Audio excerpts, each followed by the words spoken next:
দিনাজপুরের ঘোড়াঘাট উপজেলার নিতাইশা এলাকার উদ্যোক্তা বদরুল আলম তার বাগানে ঢুকলেই চোখে পড়বে ৩ জাতের কমলা। ৪ বছর আগে ৪ বিঘা জমিতে তিনি শুরু করেন কমলার বাগান। তার বাগানে রয়েছে দার্জিলিং, চায়না, ভুটান সহ বেশ কয়টি জাতের কমলার গাছ। আর এসব গাছে থোকায় থোকায় আছে কমলা, যা দেখতে প্রতিদিনই ভিড় করছেন অনেকে। অনেকদিন থেকেই ফেসবুকে দেখতেছি ঘোড়াঘাট একটা কমলার বাগান হয়েছে। আমি ঢাকা থেকে আসছি, আমার কমলা দেখলাম, আমার ভালো লাগলো। আর ফলের মান খুব ভালো, আর খাইতেও মিষ্টি।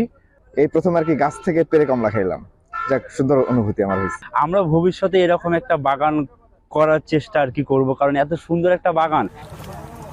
বাগানে থাকা 400টি কমলা গাছের প্রতিটিতে খরচ গুনতে হয়েছে 1500 টাকা, আর প্রতিটি গাছ থেকে কমলা বিক্রি হচ্ছে 3 থেকে 4000 টাকা। এগুলোতে ভালো সাড়া পাচ্ছি। মানুষের অর্গানিক একটা বাকি বাগান থেকে ফ্রেশ খাওয়ার ইচ্ছা আছে, এবং আমি অনেক খুশি যে তারা আসতেছে এবং সৌন্দর্য উপভোগ করতেছে। দেশে কমলার উৎপাদন বৃদ্ধি ও আমদানি নির্ভরতা কমানোর পাশাপাশি পুষ্টি চাহিদা মেটাতে কমলা বাগান তৈরিতে সব ধরনের সহযোগিতার আশ্বাস উপজেলা কৃষি বিভাগের।